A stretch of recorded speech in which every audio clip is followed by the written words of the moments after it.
in 2 hours. We gotta get here. Got the amps, got the S4. Are we live streaming tonight? For sure, I'll grab the video. Live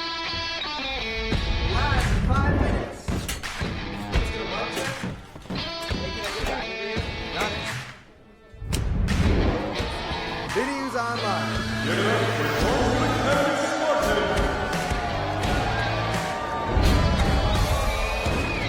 Rolling title.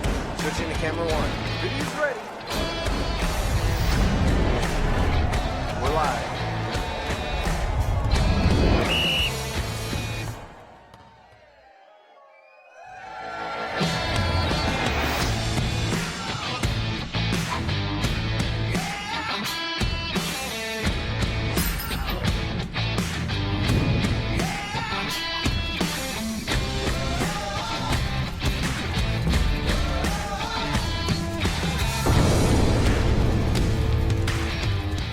Hi, my name is Corey Benke, and I'm with LiveX, and we're here at the DJI launch event. LiveX is a live streaming services company, and we do live broadcasts and live streaming for events, sports, music, anything that's live. One of the things about launching a product for a global brand like DJI is they need to go to multiple platforms to hit their users everywhere they are. Instead of choosing one platform, clients and customers and brands are choosing multiple platforms so they can get to where the people that use their products and like their products live. So one of the biggest challenges with this stream was that we had to go to over 10 platforms. And really, when it comes down to it, I felt really comfortable getting the T-Rex system because in one 3RU rack, you're able to get multiple encoders where I would need a box that is 9 times bigger than the T-Rex system in order to get the same reliability and the same quality of the encode. So let's break down the technical workflow of our setup.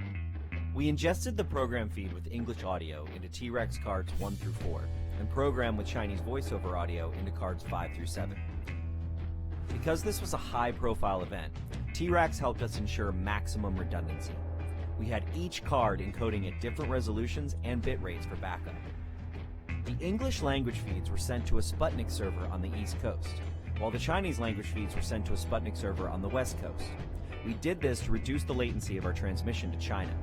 From Sputnik, the feeds were then controlled by Core, Teradek's cloud-based management system, with a simple drag-and-drop UI.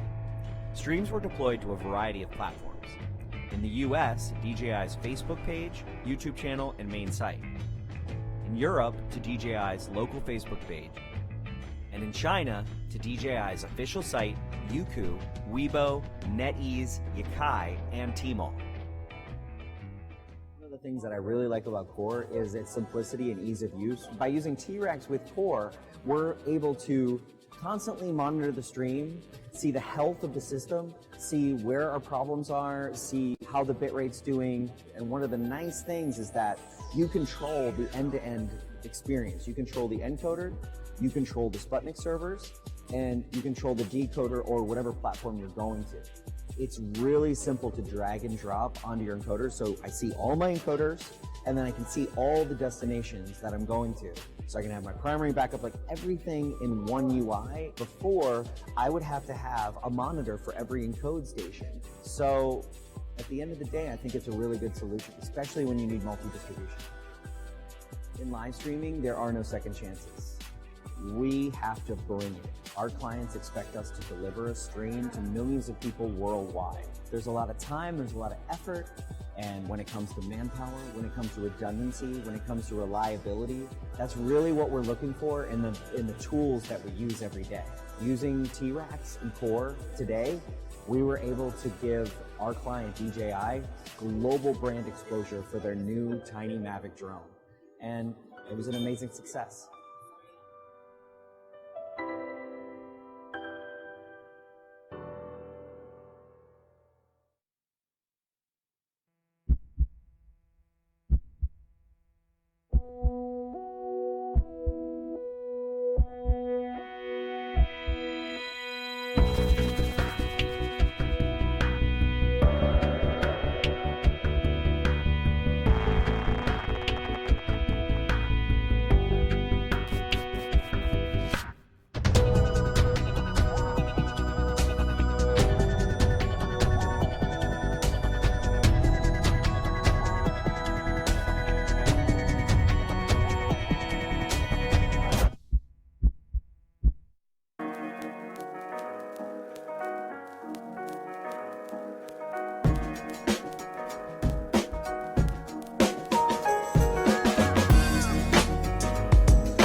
Nicola Caruso. I'm a camera utility. We're on location at a mansion shooting a TV show called Glow for Netflix. My job is to ensure that the video signal is transmitted wherever it needs to be on set. So it's a lot of running cable and dealing with wireless systems and ensuring that those are all working properly. Running a camera department, you're always trying to figure out what you can do with the people and the equipment you have. If your resources are strained in terms of crew, you look for ways to balance that out. I kind of feel like there's an element of teamwork there. That technology can help free up some of my time and makes it easier to make the set run smoothly. The Teradek Cube is kind of an addition to our normal wireless video package. For all the no latency video, we use Teradek bolts, but it makes my job a lot easier having Teradek cubes on set in addition to that, because it's kind of a set it and forget it setup. All one of our crew members needs to do is connect to a Wi-Fi network and they can view a live signal. It's made my job a lot easier just having the system that's always running, and as soon as I plug in the main monitors with our Bolt system, Teradek Cube, which is connected to the back of that system, powers up the same way. I basically haven't had to think about it all season because I know it's always running. As long as I have power to the video village, I know that I also have a signal going to the Teradeks. My name is Chris Hoyle. I'm a DIT, and we're using two Teradek colors, which are on our A and B red weapon cameras. I work with the cinematographer, Christian Springer, trying to match our A and B shots so that they're both exposed as properly as possible. When it comes to technology, I think one of the most important aspects is efficiency. You need to be able to work in fast-paced environments. The color has just been a huge advantage as far as that's concerned. On the show Atlanta, we had a process where we would underexpose between 2 or 3 stops, and then using live read, we would lift everything back up. And so the colors were an essential part of that workflow, because without them, we were looking at an image that was just far too dark, and it was a very fast-paced set. Being able to have live grade running wirelessly, being able to have this lift, absolutely essential. Without having the colors up and running, we couldn't shoot the show.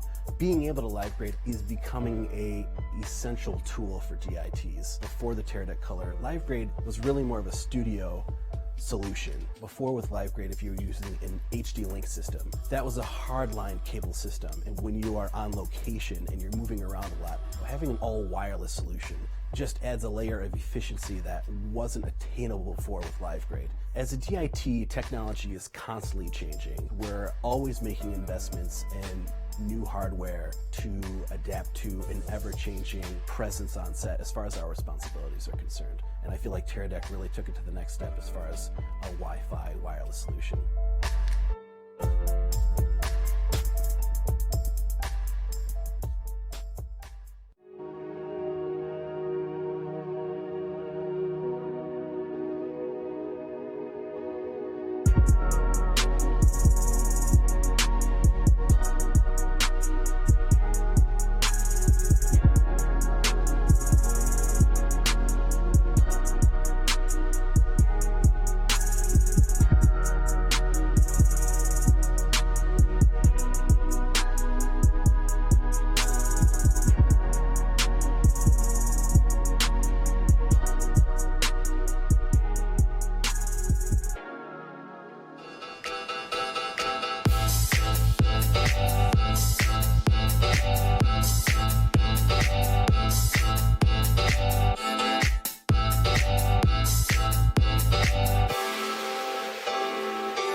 welcome back to day 3 in the Teradek booth of NAB 2017. I'm Sarah Radel with Immersive Shooter, and we have a really great panel today. It's packed in here, but we do have a new co-host, Sarah Hill, the CEO of Story Up Studios, who's sitting on the far end of the couch way over there. So you'll see her in a minute. Robert unfortunately had to go back and teach his class. He's got responsibilities. This is our job. So here we are. Our panel today is 360. Is it going to be the new 3D TV? Is it here to stay? Is it hype? Where are we? So our panelists are, on the far end, Socrates Lozano is the National Technology Coordinator and Photojournalist for EW Scripps Company's National News Desk in Denver. He's helped coordinate coverage of large-scale news events, including the presidential inauguration, among others, while implementing new tech for the modern newsroom. Our next guest is Shelly Andigan. Shelly is the head of post-production and operations at 3D Paint Effects and has overseen the completion of nearly 20 VR projects last year alone, including pieces for the New York Times, Samsung VR, and the United Nations. And our next guest is Armando Kerwin, who is the co-founder of Milk VR and has worked for several leading VR companies, including Here Be Dragons and Facebook. And our next guest is Jason Diamond, who is a partner and director of Supersphere VR. And our last guest, is Angel Manuel Soto, who directs and supervises VR content for Riot. So let's just jump right in. I guess our first question is, what are the most common things that you guys are hearing haters say? Jason, I know we talked a little bit about this on the phone, so I'm going to let you take lead on it. I think probably, people like to naysay stuff regardless. I think that, I don't know what haters are saying, but from my perspective, I'm interested in the apex of technology and creative. And for my nerd brain, it's all kind of, VR makes sense to me in that sense. So I'm kind of riding, looking for the, point of entry at the end of the road to see where it's going to go. And if it goes nowhere, then I had a great time. And if it goes somewhere, and I can make even cooler stuff. So if the haters are right, you're just along for the ride. So it doesn't matter to me, yeah. So Socrates, since you're sort of trying to implement new tech in the newsroom, I'm sure you get a lot of pushback because it's all about the ROI and making sure that it fits into the priorities. How are you doing that? Yeah, what are you hearing? One of the main issues just in general is the workflow isn't easy. So for us in a news application, shooting and creating has to be fast, has to be streamlined, and has to be able to be shared out at a fairly rapid rate.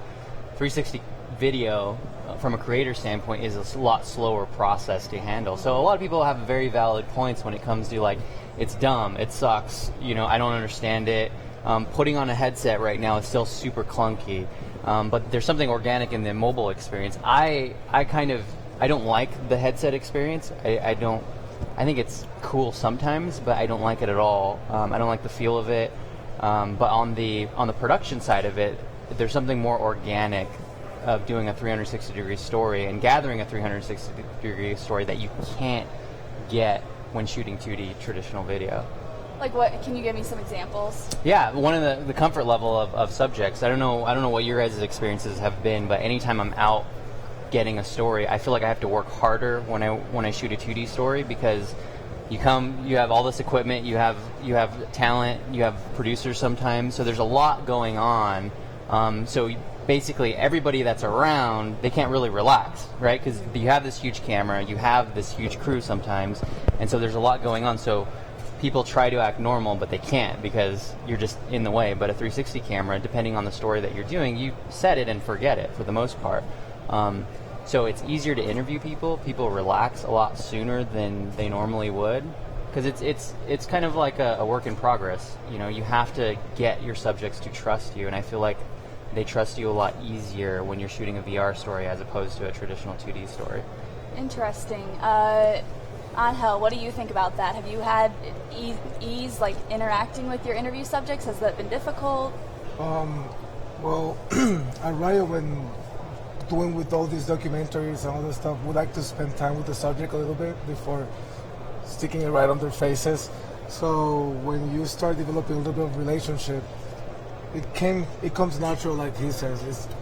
If I thought it was gonna be harder because you come from the concept that you need to make eye contact with the with the person that you're talking to. But I noticed that it's actually more liberating to them, as they just see it as an object that's not judging them, and they just talk to it as if it was a person, but it's very, very natural. Comes out very organic in such a way. Sort of like the VR version of the Interatron. Yeah. You know. It seems like the responses are more candid. Yeah. And because perhaps they feel, I mean, literally they are the only person in the room. Yeah. And had I known that in the fixed frame world, when we did docs and pieces in the fixed frame world, I would have never been in the room when I was interviewing them. I would have been hiding somewhere, but that was the only way that we found out to know that was... That's the Errol Morris trick, the Interatron, where he's like, 30 feet away looking through mirrors, so people can eyeball the lens. But also a lot of people haven't seen a 360 camera before, so they don't even know what it is to be afraid of it. Mm-hmm. Like, it's not like a big giant camera that they see a lens looking at them. But then also if you tell them that's somebody's face, like whoever puts on a headset, if you look at the camera, you're gonna be looking at somebody. I think that actually makes people click a little more, like they're having a conversation. With the camera. Yeah, very cool. And Sarah, I know you have a tip, and I love your tip for interviewing subjects. Can you quickly share that with us? Marco Polo? Marco Polo and your sticky notes. High-tech. We find that if we give them individuals any more than 3 questions at a time, sometimes they have difficulties remembering it. So we give them a Post-it note and we write it down.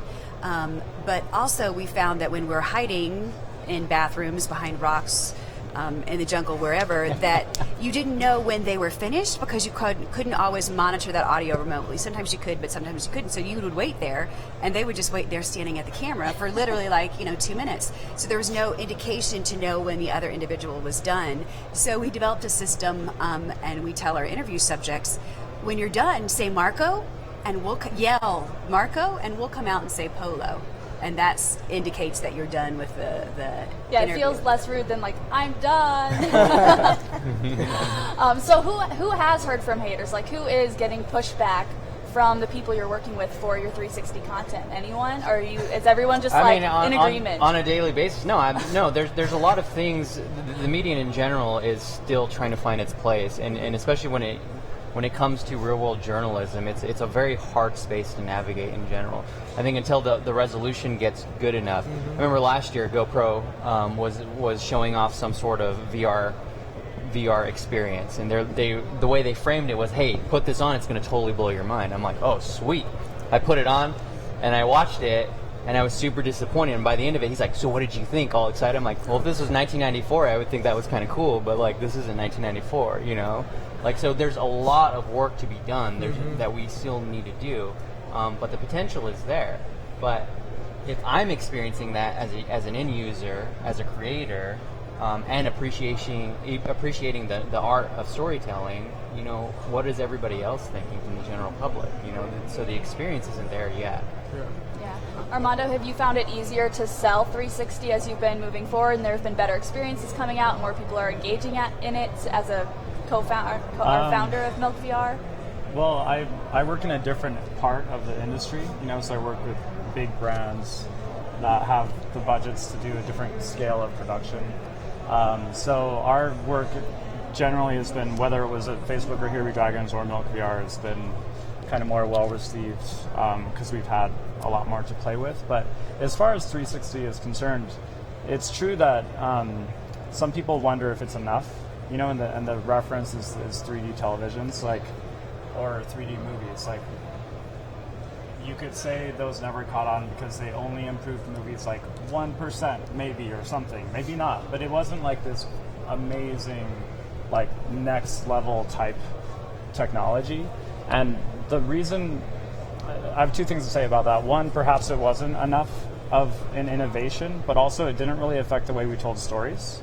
So if you look at technologies that have been adopted by filmmakers, for example, editing and sound, really changed the way we told stories. And so what's crucial for VR is that we incorporate technologies that change storytelling. So 360 does have its own storytelling language a little bit, but looking to the future with interactivity, not games, but interactive video-based experiences, it might start to feel like so completely different that it's no longer a subject of debate. Gotcha, absolutely. And Shelley, I mean, I think we're all evangelists of the industry. I think you kind of have to be when you're an early adopter of any technology. What do you say when people are like 360, VR, I don't get it, that's not going to catch on?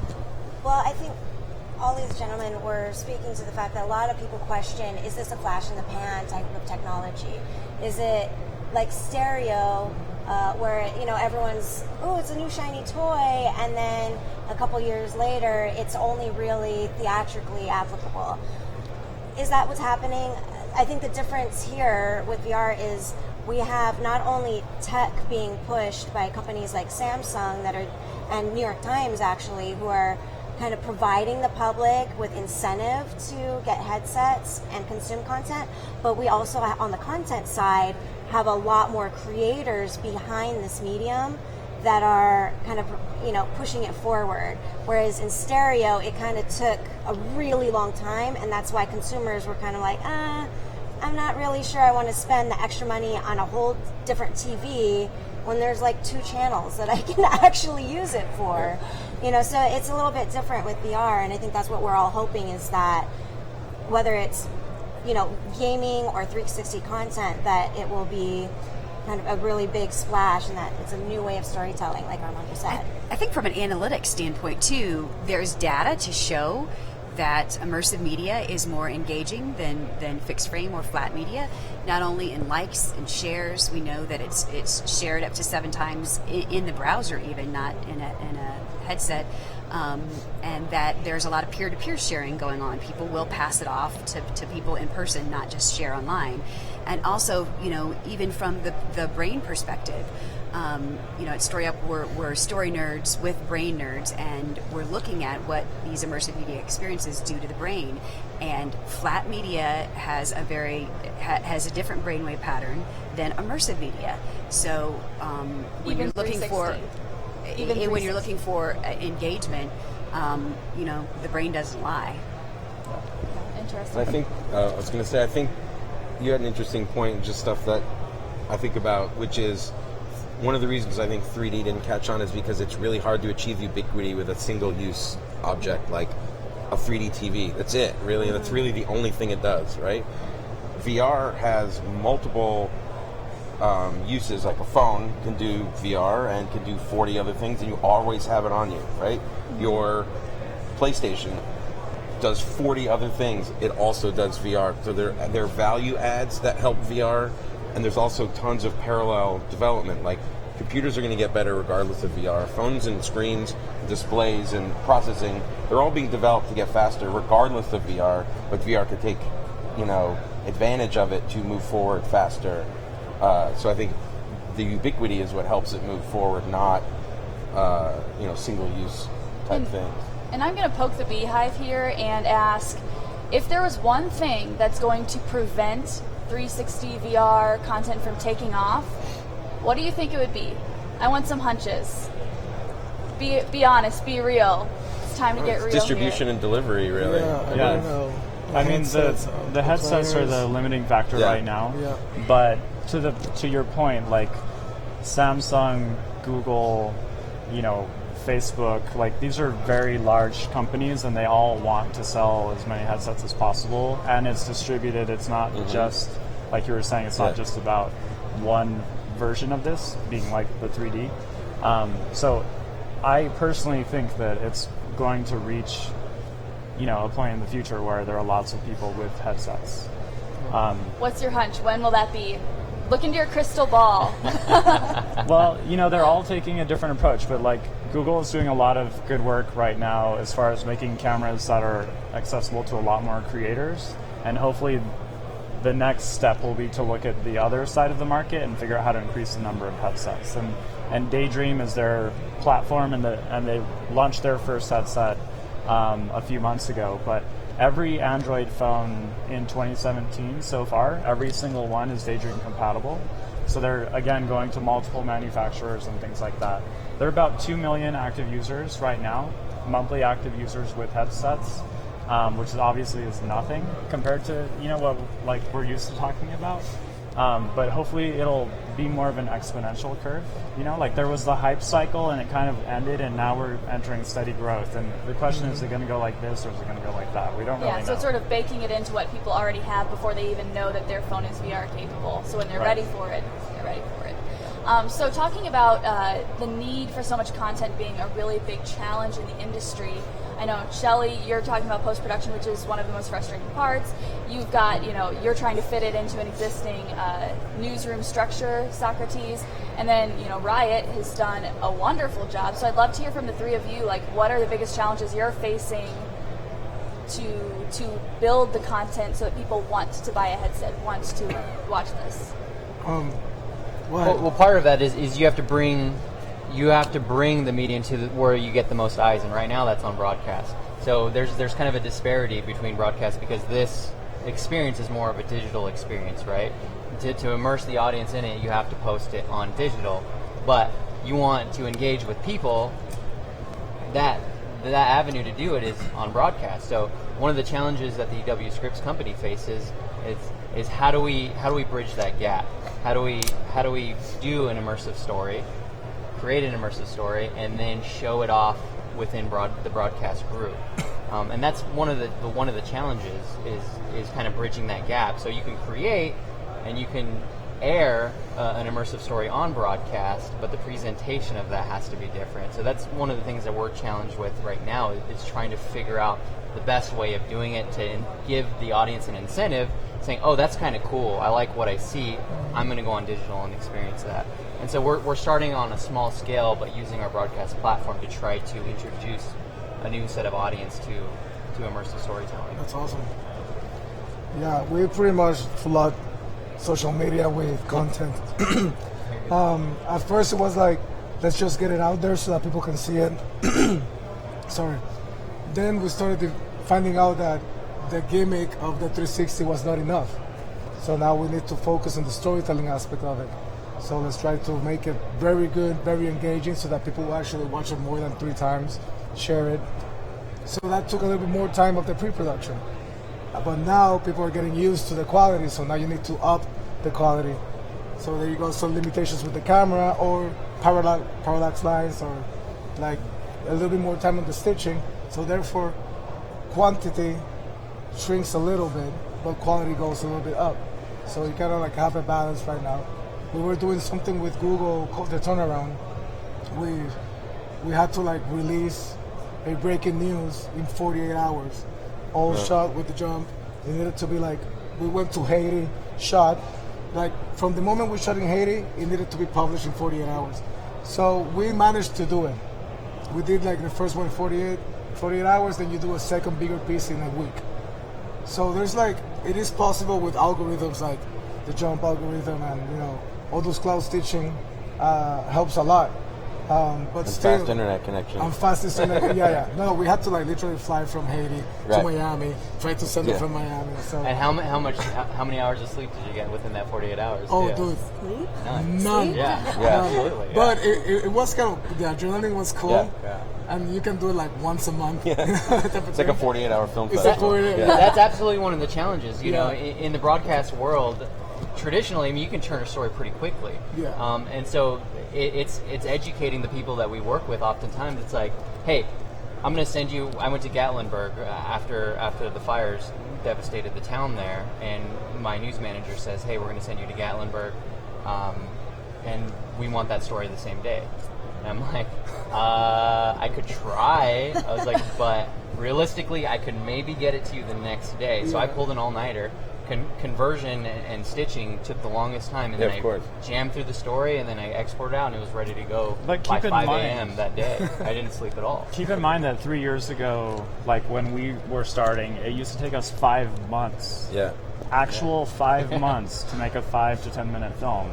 The fact that you can do it in 48 hours 3 years later is completely insane. And that's because of the companies involved in driving the technology. So that's why I'm a believer, quote unquote, because they're not going to stop here. Like you're going to have 6-hour turnaround soon, and then or real time live stitching that's as on the same quality as it went posted. from 5 months to 2 days in 3 years. So where are we going to be in another year? Yeah.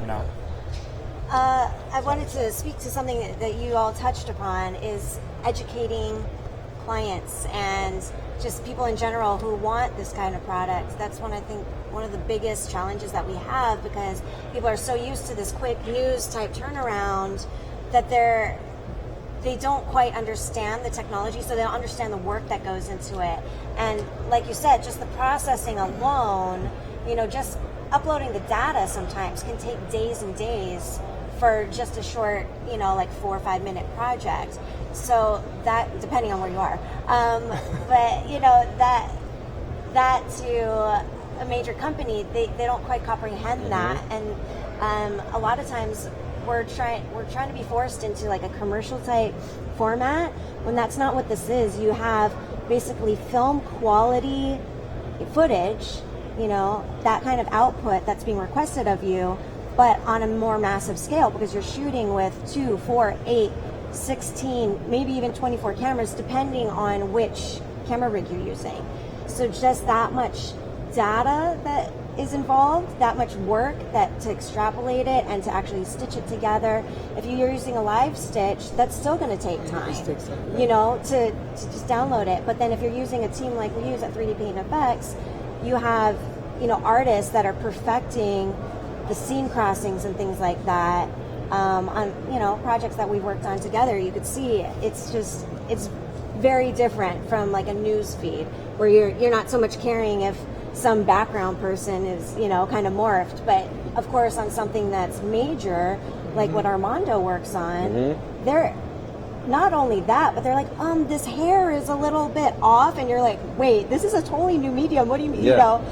But that's what's being asked of us. So just kind of sharing that with major corporations and even smaller ones is a bit of a challenge. Yeah, we did some Fashion Week work, and the client, big brand, was like, we send them the cut, they approve it, they go, when do we get the hair and beauty pass? And we're like, you're not getting that. You're not going to see it anyway, but no, it's not going to happen, But then in the fall, we did a piece for Volvo, and they asked us, we did both a 30-second TV spot and a 3-minute VR experience, and they wanted them to be at the same qualitative level. Well, we're shooting a TV spot on an 8K red helium, so we make a rig out of 6 8K heliums and put it on a 50-foot Super Techno in the woods, an hour and a half outside of Toronto. And then for that job, we were required to deliver a 10K stitch because we were working with Pixvana, and they want to push it out through their spin player and what have you. So, that's a lot of data. 6 512 gig mags every 20 minutes. Speaking of which, how are you dealing with your data? What are your solutions for that? Not only to push it when you're out in the field. Time and a lot of hard drives. Especially with that, like with dealing with red, shooting with one camera that's red is hard enough. Now, have as many as that. In the woods with totally generators. Crazy, I'd say Magic Fairy Dust and Praying. Like, seriously, You've built proprietary ways of handling, but it's a tremendous amount of data, depending on what level of production. It's like, are we talking about news? Or are we talking about a $3 million Facebook commercial? It's different. But everything was done manually 3 years ago, and the companies have come in and built proprietary solutions. And now we're getting in 3 short years, to these kind of like generic solutions that are much cheaper. Right? So there's been an amazing trend. And faster too, like the data management. Like I was in the middle of the desert in Jordan with my laptop and a hard drive, and everything was so simple with the job algorithm, for example. So you're right. 2 years ago in the desert, no. That's one of the things that's hard too, is data management. One of the things that I'm always on the road, so I'm always traveling generally. Most of the pieces that I do are edited from an airplane. So I jump on an airplane, but if that airplane doesn't have a plug, but I won't even be able to transcode my footage before the laptop dies. But you gotta get one of those big lithium bricks. Yeah, exactly. There are just so many challenges, but hopefully you're seeing some things here at the show that are making your lives a lot easier. We don't have too much time, but can everybody go around and say what you're most excited to see here? What's going to make your life easier? Self-stitching, high quality stereo camera. Which one? Right now, the Zcam V1 looks very promising. Cool. We're just going to round robin, so go down the line. I think a mixture of fast storage and fast connectivity, like USB-C and Thunderbolt 3 and all that. Obviously, we have to move whatever we're shooting faster. And yeah, the same, like better stitching, faster stitching algorithms. The Mystica VR, it's like $60 a month for a subscription for a optical flow stitching on a laptop. I mean, not in the cloud. That's going to speed things up, pretty fast. Yeah, there are a lot of good, like the Google eHalo and the Mystica and Zcam. Like, we've come so far, so there's a lot of good stuff there. I actually really liked Hype VR. This is not going to make anyone's life easier, but Hype VR did a sample shoot that was a mixture of photogrammetry and live action video that was really cool. So that I can see something that's definitely a AAA experience, but that was one of the cooler things that I saw for sure.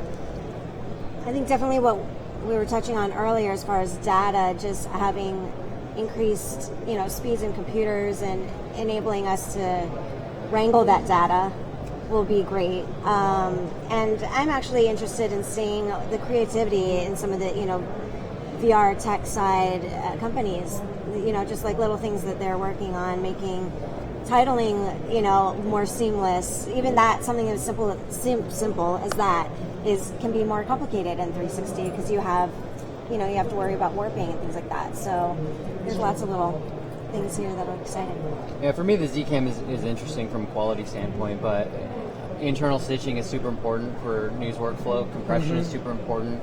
The Insta360 Pro camera that just came out is interesting to me just because it does internal stitching. You have outputs, you have a dedicated Ethernet connection, so you can do a lot with a fairly affordable camera for a lot of people. So that's kind of what I'm interested in experimenting. I haven't seen the image quality, but on paper, in theory, it sounds like a great camera. It's just a matter of it can perform as well as they say it is. And which camera did you say? The Insta360 Okay. Pro. Yeah. Just right over there. And at the startup loft, there were actually a lot of individuals who were working some things that for VR companies they could use.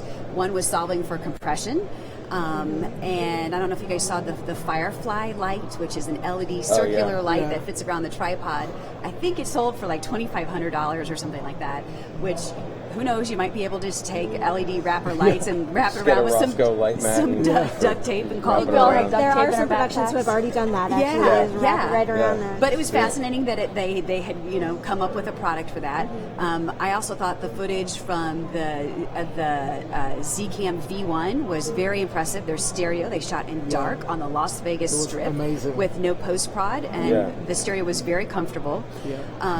We work with the Zcam S1. We were in Haiti and Ecuador shooting, doesn't shut down.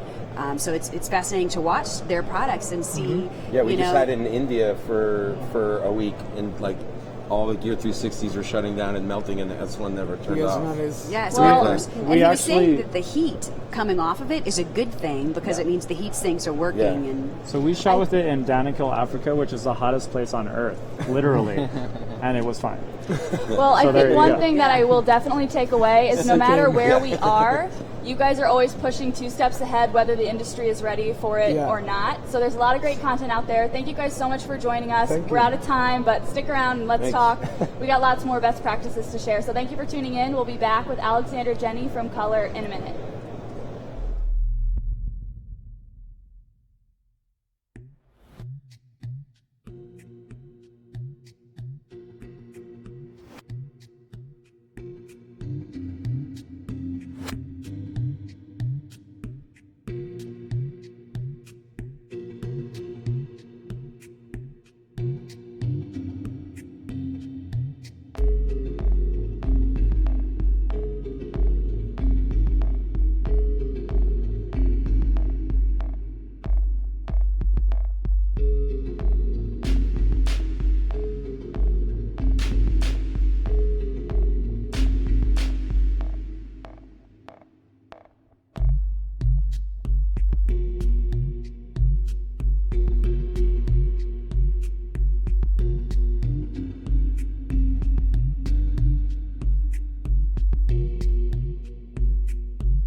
welcome back. So I'm here with Alexander Jenny, who is the founder. Oh, sorry, I should have known that. Of Color, which is sort of the industry standard software for stitching, AUTOPANO Video Pro. And Sarah Hill is back with me, and she didn't realize she was co-hosting, so I'm going to let her take like 2 seconds to tell you about herself. Is that okay? Sure. I use Color AUTOPANO products to stitch our pieces. I'm from Story Up Studios. We have an immersive media company, and we create stories that affect specific brainwave patterns. So we're into media therapy. We're story nerds and brain nerds as well. All right, perfect. Well, we're really happy to have you both, you as host and you as guest. Thank you. I guess the big news is 2 things from GoPro and Color. The AUTOPANO Video Pro 3 coming out, and the Fusion camera. Definitely. So I guess my first question is an easy one. So the Fusion camera, can we expect the same stitching quality that Color has become known for in the industry from Fusion, and is it automatic? Yes, definitely you will expect even better quality. This is the new algorithm that we are building. In fact, it's called the D-Warp, and the D-Warp will be by default using the Fusion camera. So interesting. So for people who aren't familiar, describe what is the Fusion camera and how is it different from the Omni or any of the other immersive media products? The Fusion camera, so we cannot really talk exactly about all the details, but what is there, it's a dual lens, 5.2K, 30 frames per second camera, and you should expect it's a GoPro camera, meaning it has all the features you expect from a GoPro camera to have. And it's there really are very awesome. few details in the press release, so I'm like looking at the pictures, trying to figure out like, oh, that 2 lenses, like it's really small, it's on a helmet, like, yeah, very secret. We won't tell anybody. No, yeah, and this you learn more. We're not live yet.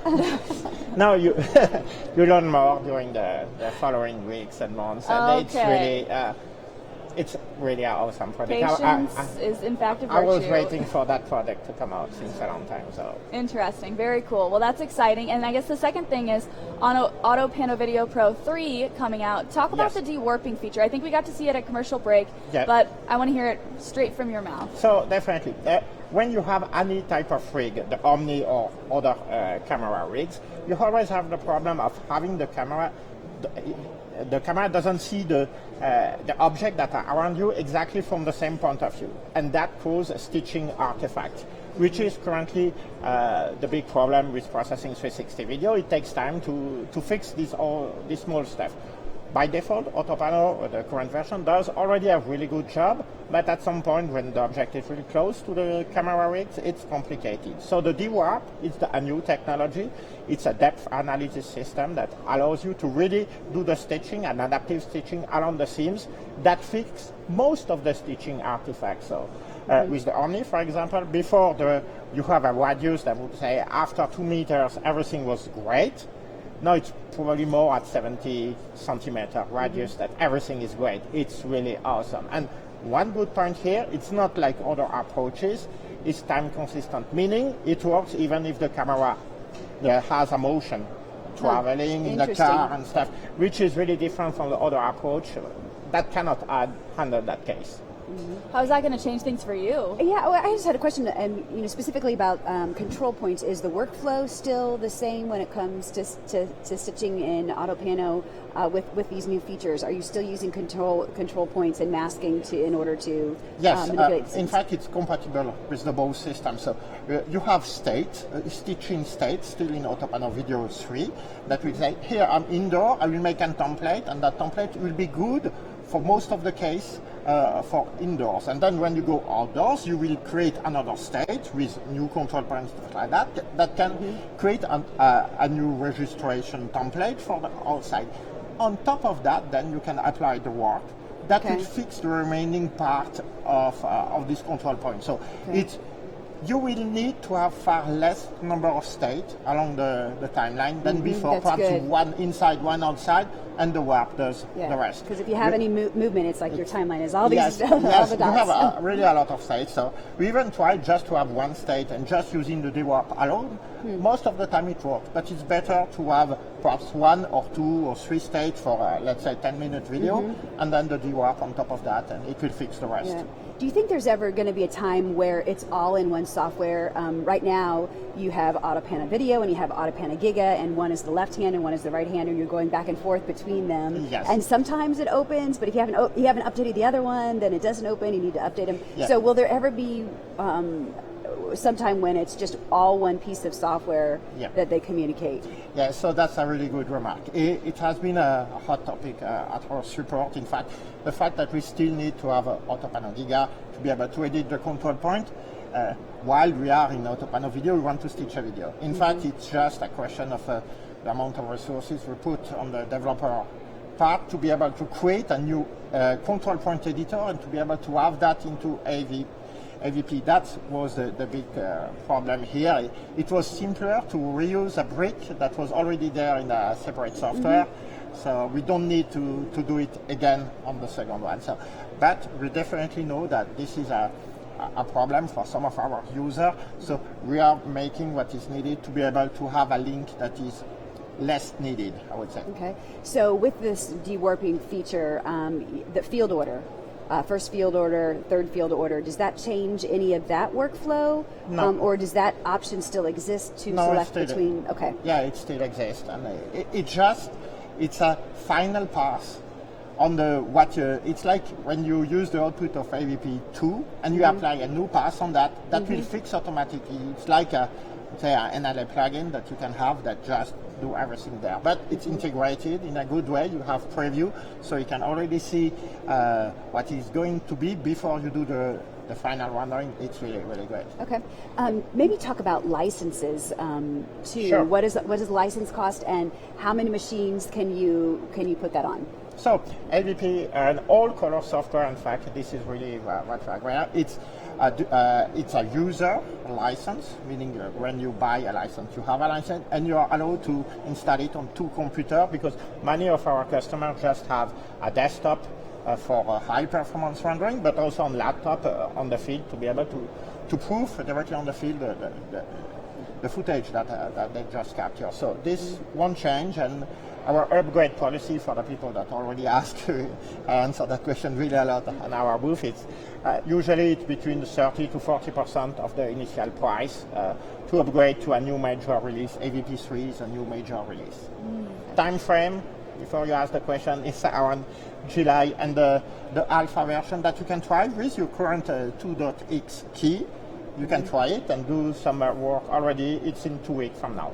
And I do have a question about stitching in general. So we just had this panel and everybody's talking about the changes and the improvements in stitching. And on the high end, you've got cloud stitching, and on the lower end to mid end, you've got automatic stitching. So how is color going to fit into the future where the stitching jobs are getting narrower and narrower? Yeah, true. At 10 years from now, we won't have stitching anymore. We won't talk about that subject anymore, because it will be either in the camera, so new SoCs, so new GPUs directly in the camera, or it will be completely cloud somewhere else hardware. So I'm waiting for that. Until that, there's still a lot to be done right now to be able to just stitch the footage that we have from any type of shape of camera. And this is really the goal with AUTOPANO Video. It's a generic stitcher, any camera, any layout. Yeah, very cool. Well, I don't think there's any question that you guys are leading that market, so I'm sure that you will have a strong future. So thank you so much for joining me. Thank you, we are out of time, but we'll be back in a few minutes with Thomas Wallner from Liquid Cinema. See you then. See you.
Welcome back. Our next guest is Thomas Wallner from Liquid Cinema, and I'm not going to lie, I saw something really cool at your booth, and I just want to start off with that. Can we get that tape cued for the transitions video? While they're doing that, you want to tell us a little bit about it? Give us some background on that feature? Absolutely, yeah. So will I be able to see it? And then you will be able to see it in a second, but if you want to get started talking about it. If you get to see it, it's cheating. We like to make things easy. Well, what you're going to see represents the ability of this interactive 360 video platform to actually combine traditional film and 360 seamlessly in one timeline. And that's really because I think of this medium as a language that isn't solely restricted to just showing 360. So let's have a look at that. That's actually a story about the North and climate change. Now watch this. We're going through the window seamlessly into a 360 on one timeline. That is so cool. That is so cool. And this authoring tool actually makes it really easy to author those kind of transitions. Yeah. And so how do you see this sort of being published, being used in the industry? Well, right now we're business to business, so our clients are large broadcasters, like a lot of the German public broadcasters have licensed this platform.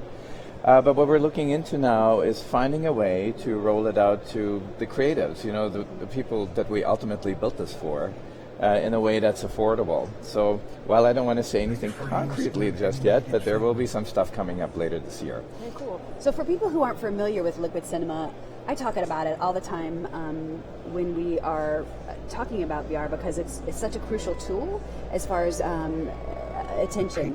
Talk about what motivated you as a storyteller, your background is as a storyteller, in order to create this software and what it does for people who aren't familiar. Yeah, so about 4 years ago, we did this sprawling giant project called the Polar Sea. And some of those scenes were from the Polar Sea, where I was tasked to make an immersive film in the Arctic. And in those days, everything was like a completely uncharted territory, from the shooting to the how would you cut and stitch this, and then ultimately, how would you tell a story with this? And then, coming from a traditional film background, about the power of traditional film. Traditional film is incredibly powerful. And what I saw is that this medium is very immersive, but not so powerful in terms of being able to tell a story. It is powerful to tell stories in it, but they are different, and there's some formidable hurdles. For instance, you don't have a frame. And that really bothered me, that, between cuts, when you come into a new scene, that it could be quite random of where the viewer is looking, and as a director you're aghast. That's like having a drunken camera person. That's a great analogy. A drunken camera. You're absolutely right. It's like That's the drunken true. camera moving person, right? and So we wanted to find a method that would absolutely preserve the freedom of a viewer to look anywhere they wanted, but we used the cut into newest shot to programmatically move the sphere to show them in the new shot to come in at the point that the director or the editor wanted them to see. And so I'd like to say, and I think this is literally true, that we've brought the frame back into this medium. We call it forced perspective, call it whatever you want, but we brought the frame back. And I think it's a fundamental change that will change how this medium gets used in story. I mean, we have things where we actually have matching action cuts now that were just not possible to do before. And, that means storytellers can actually concentrate on what's in the story rather than thinking, I'll have a person walking through the frame to guide you to this scene. Right. You're spending people more... looking in the scene at exactly. where they're looking, so they'll look in that way. Building elaborate sound, which I think they still should do. All of this will work in concert together. But then you don't have to worry about this anymore. You just show your scene and you get to it, and it takes care of that. So let's talk about CGs and lower thirds, because the old school way to do it is to bake him in all the way around the sphere on a cube face, which obviously it looks janky, for lack of a better word. If you look around, you're seeing that you've got the lower thirds around them, but you solved for that. Yes, Tell because people how you do that. And burning it in has a couple of major drawbacks. One is it's in the film, so if you make a mistake, it's really laborious to change it. The second is, this is a spherical medium that reacts to the gaze of the viewer. So the standard practice of burning it in 4 places, hoping somebody, will pick up one of these 4, I think is a very bad practice. So what we have is we actually live render the graphical layer on top of the video at the time of playback, and it's gaze-based. Mm-hmm. So it means if a viewer is looking at a certain character, then the graphic is shown. Mm-hmm. if they're too late in looking, it might not even be shown. It's a very intelligent system. And because it's metadata driven, it also means that you can publish in 11, 12 different languages. It's the same video, but you'll have graphical overlays in 12 different languages. And the authoring tool of Liquid Cinema now has a completely multilingual workflow. So you can juggle 3 videos at the same time in 3 languages while authoring the graphical layer for 11 different languages. And you can customize it in like minutes for each platform, how these graphics works. If you didn't have that, you'd need 21 versions of the same film. So it really solves a huge problem. So basically it creates a better experience for the viewer, and it creates a better experience for somebody wanting to distribute their work basically across languages and territories. So I think we solved a whole bunch of things at the same time. And I mean, I think that we have probably 1,000 more questions. I know I have a bunch. Unfortunately, we are out of time. I wish we had more time, but I do encourage you, everyone, to go to Thomas's booth if you're here and ask him questions, because it is really amazing to watch what they have there. Just so cool. Thank you so much for joining us. And go to liquidcinemavr.com. All right. Yes. And it's publicly available, It is, correct? yeah. You can download a beta version and play with it. Okay. Yeah. All right, perfect. Well, thank you guys for joining us, and we'll see you tomorrow at 9 a.m.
Nicola Caruso. I'm a camera utility. We're on location at a mansion shooting a TV show called Glow for Netflix. My job is to ensure that the video signal is transmitted wherever it needs to be on set. So it's a lot of running cable and dealing with wireless systems and ensuring that those are all working properly. Running a camera department, you're always trying to figure out what you can do with the people and the equipment you have. If your resources are strained in terms of crew, you look for ways to balance that out. I kind of feel like there's an element of teamwork there. That technology can help free up some of my time and makes it easier to make the set run smoothly. The Teradek Cube is kind of an addition to our normal wireless video package. For all the no latency video, we use Teradek bolts, but it makes my job a lot easier having Teradek cubes on set in addition to that, because it's kind of a set it and forget it setup. All one of our crew members needs to do is connect to a Wi-Fi network and they can view a live signal. It's made my job a lot easier just having the system that's always running, and as soon as I plug in the main monitors with our Bolt system, Teradek Cube, which is connected to the back of that system, powers up the same way. I basically haven't had to think about